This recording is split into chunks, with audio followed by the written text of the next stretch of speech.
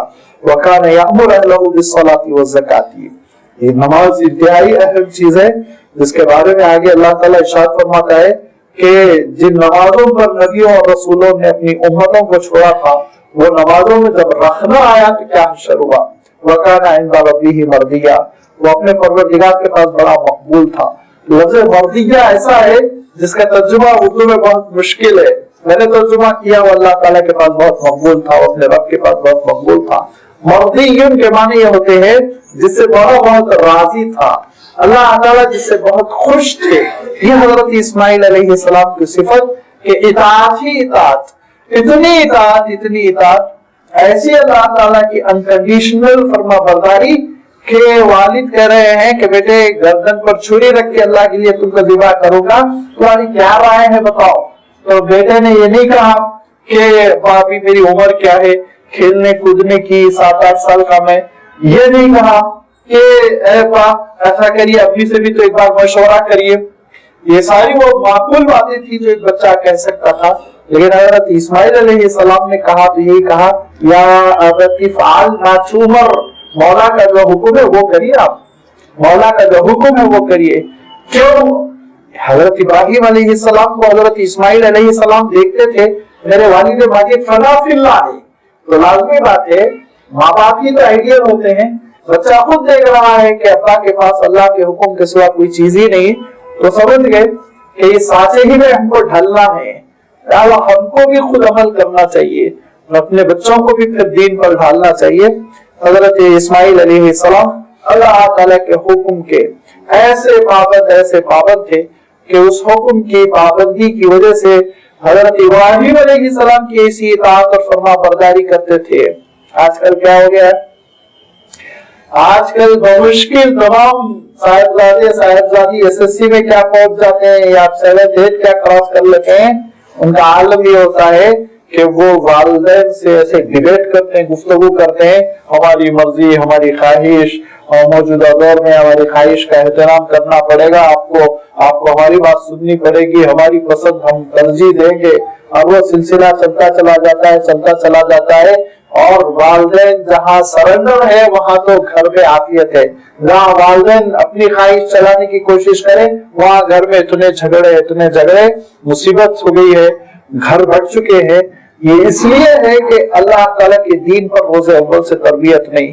حضرت اسماعیل علیہ السلام کی تربیت کیا تربیت تھی، دیکھیے کہ حضرت ابراہیم نے حضرت اسماعیل کی جو تربیت کی، تو حضرت ابراہیم علیہ السلام نے کہا تم اپنی بیوی کو طلاق دے دو، تو حضرت اسماعیل علیہ السلام نے ایک مرتبہ نے کہا وہ بہت اچھی ہے، خوبصورت ہے، ہر موقع پہ میرا ساتھ دیتی ہے، میرے گھر کو آباد رکھے ہوئے، کچھ نہیں کہا، ابا کا حکم، آپ تشریف لے جائیے۔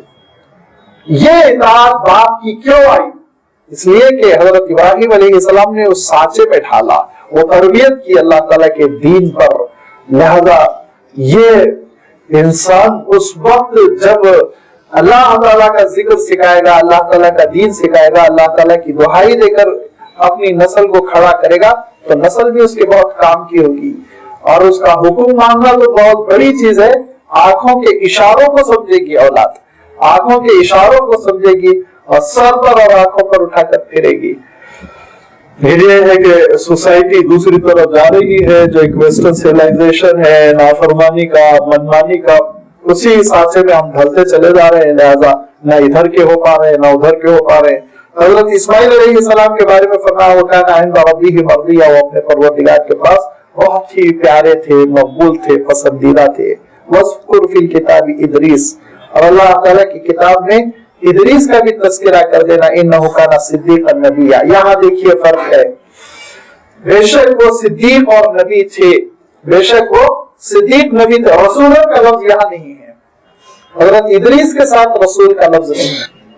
چنانچہ بتایا گیا کہ حضرت ادریس علیہ الصلوۃ والتسلیم یہ اللہ کے ایک ایسے نبی گزرے جن کا کام فنا فی العلم تھا، اور وہ اللہ تعالیٰ کی دین کے لیے حجت بن کر انہوں نے ایک شریعت کو نہیں پیش کیا، اور اس میں بڑی ہلچل ہوئی، کچھ مخالفین ہوئے اور پھر آپ کو مخالفتوں کا سامنا کرنا پڑا، ایسا کچھ بھی نہیں ہوا۔ یہ زمانہ حضرت نوح علیہ السلام سے پہلے کا ہے. حضرت ادریس علیہ السلام حضرت نوح علیہ السلام کے جد امجد ہے. انہی کی نسل میں پھر حضرت نوح علیہ السلام پیدا ہوئے. تو سب سے پہلے دنیا میں جس نے قلم ایجاد کیا کہتے ہیں وہ حضرت ادریس علیہ السلام. اور ادریس کے معنی کیا ہے؟ درسہ کہہ رہا تھا آپ نے مدرسہ تو سنا خیرہ, درسہ معنی پڑھنے لکھنے کے, ادریس کے معنی خود لکھنے پڑھنے والا. وہ اللہ تعالیٰ کے صحیفے ان کے پاس تھے جن کا بکثرت مطالعہ کرتے اور جن پر لکھتے پڑھتے. فنا فی العلم تھے. یہ حضرت ادریس علیہ السلام کی شان تھی. یہ حضرت ادریس علیہ السلام کے سلسلے میں اللہ تعالیٰ ارشاد فرماتا انہ کان صدیقا, وہ صدیق تھے. صدیق کے بعد کا درجہ, صدیق تو غیر نبی ہوتا ہے, یہ صدیق سب سے اونچا درجہ ہوتا ہے, یاد رکھیے. ولی وغیرہ یہ سب سے بہت اونچا مقام ہوتا ہے صدیقیت کا. یہ حضرت ادریس علیہ السلام اس مقام پر فائز تھے پھر, اور آپ کا مرتبہ بلند ہوا, آپ نبی بنائے گئے. انہو کان صدیقا نبیا, بے شک وہ صدیق اور نبی تھے. ورفعناہ مکانا علییا, اور ہم نے ان کو بہت بلند مقام عطا کیا. اس کی تشریح ایک تو وہ کی جاتی ہے جو عام مفسرین نے کی, اور میں اس کا انکار کیے بغیر دوسری ایک تشریح کرنا چاہتا ہوں. عام مفسرین نے تشریح کی کہ جیسے حضرت عیسیٰ علیہ السلام آسمان پر اٹھا لیے گئے, اسی طرح حضرت ادریس بھی آسمان پر اٹھائے گئے. یہاں تک تو خیر کوئی ایسی بات نہیں, تعجب کی اللہ تعالیٰ جس کو چاہے اٹھائے. لیکن تھوڑا سا اس کا ایک جو سبب بیان کرتے ہیں اس پر تو دل منشرح نہیں ہے. وہ روایت بھی کوئی ایسی بخاری و مسلم کی صحیح روایت نہیں ہے, دل کھٹکتا ہے. سبب جو بیان کرتے ہیں وہ یہ کہ حضرت ادریس کی ایک دعا کی وجہ سے, وہ دعا بھی ذرا عجیب و غریب تھی. ملک الموت بہت قریب حضرت ادریس علیہ السلام کے رہنے لگے ایک انسانی شکل میں. تو حضرت ادریس نے ان سے پوچھا کہ تم اتنے گہرے دوست ہو گئے, میرے پاس رہنے لگے, آخر تم ہو کون, ذرا تعارف کراؤ. جب اصرار کیا تو میں کہا میں تو ملک الموت ہوں. تو کہا جس کے معنی ہے کہ تم کبھی بھی میری جان قبض کر سکتے ہو, روح قبض کر سکتے ہو. تو کہا ہاں حکم تو یہی ہے. تو حضرت ادریس علیہ السلام نے دعا کی کہ اے اللہ مجھے آپ آسمانوں پر اٹھا لے تاکہ ملک الموت میری روح قبض نہ کر سکیں. چونکہ نبی تھے اس لیے ان کی دعا قبول ہوئی, اور چوتھے آسمان پر ان کو اللہ تعالیٰ نے رہنے کے لیے جگہ عنایت فرمائی. یہ واقعہ بیان کرتے ہو اللہ عالم. میں بہت زیادہ منشرح نہیں ہوں. میں یہ سمجھتا ہوں رفعناہ مکانا علیہ, علم کی وجہ سے حضرت ادریس علیہ السلام کا مقام بلند ہوا. تو آپ سوچیں گے تو منمانی تشریح نہیں, آپ جانتے ہیں نا اصول, سب سے اہم اصول یہ ہے القرآن یفسر بعضہ بعضا. خود قرآن مجید ایک مقام کی تشریح دوسرا مقام کرتا ہے. اللہ تعالیٰ قرآن پاک میں دوسرے مقام پہ کیا ارشاد فرماتا ہے, یرفع اللہ الذین آمنوا منکم وأوتوا العلم درجات. جن کے پاس علم ہوتا ہے ایسے ایمان والوں کو اللہ تعالیٰ ان کے درجوں کو بلند کرتا ہے. وہاں پہ اللہ تعالیٰ نے رفع کا لفظ استعمال کیا. تو علم کی وجہ سے درجے بلند کرتا ہے, یہ قرآنی فیصلہ ہے. تو لازمی بات ہے کہ حضرت ادریس علیہ السلام علم سے وابستہ تھے اور علم ہی کے لیے جڑے ہوئے تھے اور پڑھتے ہی رہتے تھے. تو پھر اللہ تعالیٰ نے اس علم ہی کی وجہ سے رفع کا ان کے لیے لفظ استعمال کیا, وَرَفَعْنَاهُ مَكَانًا عَلِيًّا, کہ اللہ تعالیٰ بلندی عنایت فرماتا ہے علم سے وابستگی کی بنیاد پر. قرآن پاک میں بھی اللہ تعالیٰ نے وضاحت کی, اللہ کے رسول صلی اللہ علیہ وسلم نے وضاحت کی. دعا کا حکم ہوا نبی کو, وَقُلْ رَبِّ زِدْنِي عِلْمًا, ہمیشہ علم کی کثرت آپ طلب کیجئے. اے اللہ علم عنایت فرمائے, اے اللہ علم عنایت فرمائے. یہ علم ایسی چیز ہے, یاد رکھیے اس سے اگر وابستگی ہو جائے تو بڑے مقامات بلند ہوتے ہیں. لہذا حضرت ادریس علیہ السلام کو بھی اللہ تعالیٰ نے, ابھی میں نے اشارہ کیا کہ انبیاء علیہ السلام اگرچہ کہ بڑی جامع صفات شخصیات ہوا کرتے تھے, لیکن ان میں ایک صفت بڑی نمایاں ہوتی تھی. جیسے حضرت ابراہیم علیہ السلام فنا فی اللہ تھے, ایسے ہی آپ دیکھیں کہ حضرت موسیٰ علیہ السلام اللہ تعالیٰ کے دین کے معاملے میں بہت جلال رکھنے والے تھے. حضرت عیسیٰ علیہ السلام پر زہد کا بہت غلبہ تھا. ایسے ہی ابھی میں نے تذکرہ کیا کہ حضرت اسماعیل علیہ السلام پر وعدے کے نبھانے کا بہت غلبہ تھا. ایسے ہی حضرت ادریس علیہ السلام علم سے وابستگی میں بہت نمایاں تھے. لہذا اللہ تعالیٰ ارشاد فرماتا ہے اس وابستگی کی بنیاد پر ہم نے ان کا مقام اتنا بلند کیا کہ اللہ تعالیٰ نے اپنے آخری صحیفے میں ان کا تذکرہ کر دیا، ورنہ ان کی امت اور امت کی مخالفت اور پھر امت پر عذاب آیا، ایسی کوئی چیز نہیں ملتی پورے قرآن مجید میں۔ اس کے باوجود حضرت ادریس کا تذکرہ ہے اور علم کے ساتھ تذکرہ ہے، تو اس کے معنی یہ کہ اللہ تعالیٰ ارشاد فرما رہا ہے اس امت کو کہ ادریس کی صفت کو اپناؤ، لکھو پڑھو اور اس کے بعد سے تم اپنا مقام بلند کرو۔ اولئک الذین انعم اللہ علیہم من النبیین، یہ وہ انبیاء ہیں جن پر اللہ تعالیٰ کی نعمتیں ہوئی، من ذریت آدم، کچھ تو حضرت آدم علیہ السلام ہی کی نسل ہے جیسے حضرت ادریس، وہ ممن حملنا مع نوح، اور پھر کچھ بعد کے ہیں تو حضرت ابراہیم، حضرت نوح علیہ السلام کی نسل کے جیسے حضرت ابراہیم علیہ السلام، ومن ذریت ابراہیم و اسرائیل، اور کچھ ایسے ہیں جو حضرت ابراہیم کی نسل سے ہیں اور حضرت یعقوب کی نسل سے ہیں جیسے حضرت موسیٰ، جیسے حضرت عیسیٰ، حضرت زکریا، حضرت یحییٰ، یہ سب اسرائیل یعنی حضرت یعقوب علیہ السلام کی نسل سے۔ ومن ہدینا واجتبینا، یہ وہ ہیں جن کو ہم نے ہدایت دی، یہ وہ ہیں جن کو ہم نے منتخب کیا، اور ان کی صفت کیا تھی، ان کی شان یہ تھی ذات تتلی علیہم آیات الرحمن خروا سجدا وبکیا، جب رحمان کی آیتیں پڑھ کر سنائی جاتی تھی تو یہ سجدوں میں گر جاتے تھے اور خوب روتے تھے، خوب روتے تھے۔ ان کے دل اللہ تعالیٰ کے سامنے بڑے نرم تھے،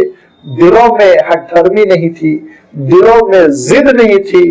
انبیاء علیہ الصلوۃ والتسلیم کے دل اتنے نرم ہوتے تھے کہ اللہ تعالیٰ کی ایک ایک آیت سن کر وہ اللہ تعالیٰ کے دربار میں سجدوں میں گر جایا کرتے اور روتے اور گر گراتے، اور وہ رونے اور گر گرانے کی صفت حضور اکرم صلی اللہ علیہ وسلم نے اتنا نمایاں تھی کہ آپ اپنے حجرے میں اللہ تعالیٰ کے دربار میں گرے ہوئے روتے اور باہر ایسی آواز آتی جیسے کہ ہاتھی پک رہی ہو، جیسے کہ ہاتھی پک رہی ہو، اتنا روتے اللہ کے رسول صلی اللہ علیہ وسلم اللہ کے دربار میں۔ کیوں؟ اس لیے کہ جب بندہ روتا ہے تو اس کے کئی فائدے ہوتے ہیں۔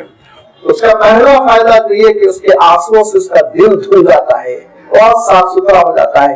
جب دل دھل جاتا ہے، صاف ستھرا شفاف چمک جاتا ہے، تو وہ اس برتن کی طرح ہوتا ہے جس کو آپ نے خوب مانچ کے دھو دیا۔ اب آپ اس برتن میں دودھ لے سکتے ہیں، اب آپ اس برتن میں شہد لے سکتے ہیں۔ گندا برتن ہوتا ہے تو اس میں دودھ نہیں ڈالا جاتا ہے، گندا برتن ہوتا ہے تو اس میں شہد کوئی قیمتی چیز نہیں ڈالی جاتی۔ جب جس چیز میں کوئی قیمتی چیز لی جا رہی ہو بہت صاف ستھری اور چمکتی ہوئی ہونی چاہیے۔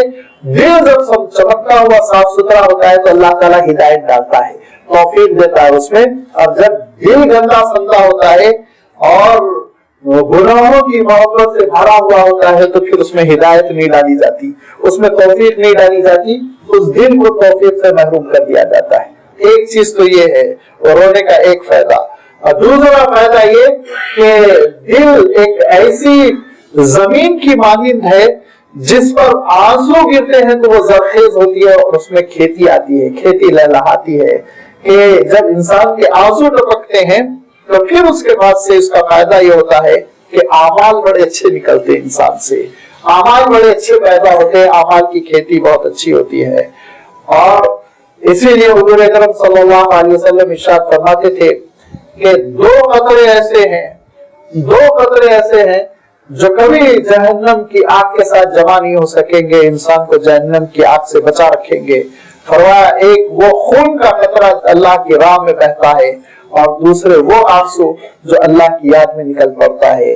آپ صلی اللہ علیہ وسلم ارشاد فرماتے تھے کہ دیکھو قیامت کے دن اللہ تعالیٰ اعلان فرمائے گا کہ کچھ لوگ ہیں، 7 صفت کے لوگ ہیں جو میرے عرش کے سائے میں آ جائیں، اور آج میرے عرش کے سائے کے سوا کوئی سایہ نہیں۔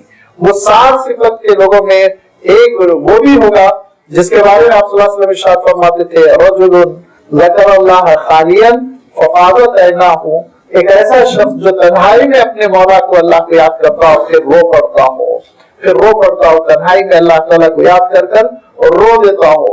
یہ وہ انبیاء علیہ الصلوۃ والتسلیم تھے جو سجدوں میں گرتے تھے، اور سجدوں میں گرنے کے بعد پھر ان کے آنکھوں کا دریا کھل پڑتا تھا، روتے تھے، مولا کو پکارتے تھے۔ لیکن ہوا کیا؟ فخلف من بعدہم خلف اضاعوا الصلاۃ واتبعوا الشہوات فسوف یلقون غیا، ان کے بعد پھر ان کی جو جانشینی کی، اور اس کے لیے لفظ ارشاد فرمایا عجیب و غریب عربی کا حسن ہے، خلفن، لام پر سکون ہے، خلفن۔ اگر لام پر زبر ہوتا آپ کی زبان میں، جس کو عربی میں فتحہ کہتے ہیں، خلفن ہوتا تو اچھے جانشینی کرنے والے، لیکن اگر سکون ہوتا ہے خلفن تو جس کا اردو ترجمہ ہے ناخلف۔ لیکن ناخلف لوگوں نے ان نبیوں کی نیابت کی، بعد میں دھیرے دھیرے ناخلف لوگ آتے چلے گئے، فخلف اور من بعدہم خلف، دھیرے دھیرے نیابت کرنے والے، جانشینی کرنے والے ایسے ناخلف ثابت ہوئے۔ اضاء الصلاۃ، نمبر 1 نمازوں کو گوا دیا، نمازوں کو گوا دیا۔ نمبر 2 واتبعوا الشہوات، شہوات کے غلام بن گئے، شہوتوں کے پیچھے چل پڑے۔ نمازوں کو کیسے گوایا جاتا ہے؟ اضاعت الصلاۃ، آپ نمازوں کا گوانا، گم کر دینا اس وقت سمجھیں گے جب اقامت الصلاۃ سمجھ لیں گے۔ اقیم الصلاۃ جو بار بار حکم آیا، نماز کا قائم کرنا کیا ہے؟ نماز کا قائم کرنا یہ ہے، نمبر 1 وقتوں پر نماز پڑھی جائے، نمبر 2 روح کے ساتھ، اسپرٹ کے ساتھ نماز پڑھی جائے، نمبر 3 فرائض مستحبات اس کے آداب کی پوری رعایت کی جائے۔ یہ اگر 3 چیزیں ہیں تو یہ اقامت الصلاۃ ہے۔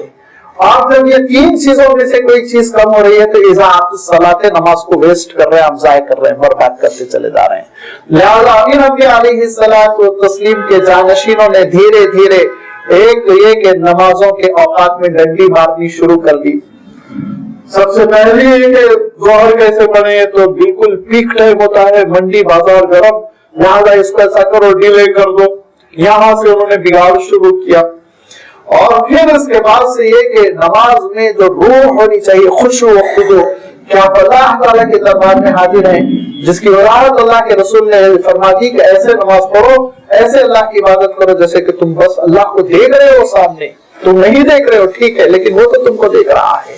یہ روح کے ساتھ، جس کو کیا فرمایا، قد افلح المؤمنون الذين هم في صلاتهم خاشعون، وہ مومن بابرات ہیں جو صحیح نماز پڑھتے ہیں، اسپرٹ روح، خشوع و خضوع کے ساتھ، اہتمام کے ساتھ، جن کا دل کہیں اور ذہن کہیں اور کھڑے ہوئے ہیں، اور کسی طرح وہ ایک ذمہ داری کا بوجھ ہے جو اتارنے کی کوشش کرتے اپنے کاندھوں سے، یہ نماز نہیں، یہ نماز کو ضائع کرنا ہے۔ اور نمبر 3 یہ کہ اہتمام، جو فرائض ہے وہ تو فرائض ہے، واجبات ہے وہ واجبات ہے، مستحبات اور آداب کا بھی پورا اہتمام کرنا۔ اسی لیے حضور اکرم صلی اللہ علیہ وسلم کیا ارشاد فرماتے تھے، رکوع میں جانے کے بعد آپ پھر کھڑے ہوتے ہیں سجدے میں جانے کے لیے، تو جو بہت کم کھڑا ہوا، کھڑا ہو کے پھر کھٹ سے سجدے میں گیا، تو اس نے آپ صلی اللہ علیہ وسلم نے فرمایا اس نے نماز کا حق نہیں ادا کیا۔ جو ایک سجدے سے دوسرے سجدے کے درمیان گیپ نہیں دیتے، گیپ دینا، صحیح طور پر بیٹھ جانا، یہ آداب نماز میں سے ہے۔ بیٹھے نہیں کہ پھر دوسرے سجدے کی طرف گر گئے، تو آپ صلی اللہ علیہ وسلم ارشاد فرماتے تھے نماز کا حق ادا نہیں کیا، اس نے نماز کو قائم نہیں کیا، مکمل نماز قائم نہیں کی۔ ایک صاحب نے جلدی نماز پڑھی، پڑھنے کے بعد آپ صلی اللہ علیہ وسلم کی خدمت میں حاضر ہوئے مسئلہ پوچھنے کے لیے، تو آپ نے فرمایا صلی فإنک لا تصلی، دیکھو تم نے جو نماز پڑھی وہ نماز نہیں پڑھی، صحیح نماز پڑھو، صحیح نماز پڑھو، حق ادا کرو، رکوع کا حق ادا کرو، سجدوں کا حق ادا کرو، آداب کا حق ادا کرو، تسبیحات کا حق ادا کرو، تلاوت کا حق ادا کرو، تجوید کا حق ادا کرو، صحیح قرآن پاک پڑھو۔ یہ اگر 3 چیزیں ہیں، وقتوں پر نماز پڑھنا۔ آپ صلی اللہ علیہ وسلم سے پوچھا گیا کہ اللہ کے رسول سب سے بڑی نیکی کیا ہے، بہترین افضل عمل کیا ہے؟ آپ صلی اللہ علیہ وسلم سے سوال ہوا ای الاعمال افضل، تو آپ صلی اللہ علیہ وسلم نے ارشاد فرمایا الصلاۃ علی وقتہا، سب سے افضل عمل یہ ہے کہ وقت پہ نماز پڑھو، سب سے افضل عمل۔ اس کے بعد پھر دوسری چیزوں کا تذکرہ، اسی لیے تو آپ صلی اللہ علیہ وسلم ارشاد فرماتے تھے اول ما یحاسب به العبد الصلاۃ، سب سے پہلا حساب کتاب قیامت کے دن نماز کا ہوگا۔ آپ اس میں بھی سب سے پہلے فرائض، پورے فرائض کے بارے میں سوالات ہوں گے۔ سوالات نہیں ہوں گے آپ نے جلسہ کیا تھا نہیں کیا تھا، سوالات نہیں ہوں گے آپ نے دعوت کی تھی کہ نہیں کی تھی، آپ نے چندہ دیا تھا کہ نہیں دیا تھا، یہ سوالات سب بالکل یوں سمجھ لیجئے کہ وہاں پر زیر گفتگو ہی نہیں آئیں گے۔ وہاں تو پوچھا جائے گا نماز کیسی تھی، پہلا سوال یہ نماز کیسی تھی، کتنی فجریں چھٹی، پھنس جائے گا وہ آدمی۔ اب اگر اس کے بعد سے حضور اکرم صلی اللہ علیہ وسلم ارشاد فرماتے ہیں نمازیں ٹھیک ٹھاک اگر ہیں تو پھر اس کے بعد سے زکات کا سوال ہوگا فرمایا، پھر زکات پوچھی جائے گی، یہ فریضہ ادا کیا نہیں ادا کیا، ہمارے تو وہاں پھنسیں گے۔ لہذا فرائض کو اہمیت دینا، فرائض کے سلسلے میں اہتمام کرنا، یہ امت مسلمہ کی شان ہے، فرائض کے سلسلے میں کوئی کوتاہی نہیں۔ بعد میں پھر انشاءاللہ نوافل ہے، بعد میں اچھے کام ہیں، ان سب کی اپنی اہمیت ہے، لیکن ارشاد فرمایا کہ دیکھو انبیاء علیہ الصلوۃ والتسلیم کے ساتھ کیا ٹریجڈی ہوئی کہ امتیں جو بعد میں آئی تو نماز کو انہوں نے کھو دیا، اور نماز کو کھونے کا ایک سبب کیا ہے؟ وَاتَّبَعُوا الشَّهَوَاتِ، خواہشات کے پیچھے چل پڑے، خواہشات کے پیچھے چل پڑے، فَسَوْفَ يَلْقَوْنَ غَيًّا، گمراہ ہو کر وہ گڑھے میں، جہنم کے گڑھے میں ڈالے جائیں گے۔ وہ کیسے ڈالے جائیں گے، کیوں ڈالے جائیں گے؟ خواہشات کے پیچھے چلنے سے کیا برے نتائج برآمد ہوتے ہیں، یہ میں ابھی تفصیل بیان کرنا چاہتا تھا لیکن خاصا وقت ہو گیا، انشاءاللہ آئندہ اتوار اس کی وضاحت آپ کی خدمت میں رکھتا ہوں، اور اس وضاحت کے ساتھ پھر یاد دہانی کے ساتھ کہ ہم سب کو ایک سجدہ کرنا ہے، سجدہ ہم پر واجب ہو چکا ہے، گفتگو سے فارغ ہو کر آپ سجدہ کر لیں۔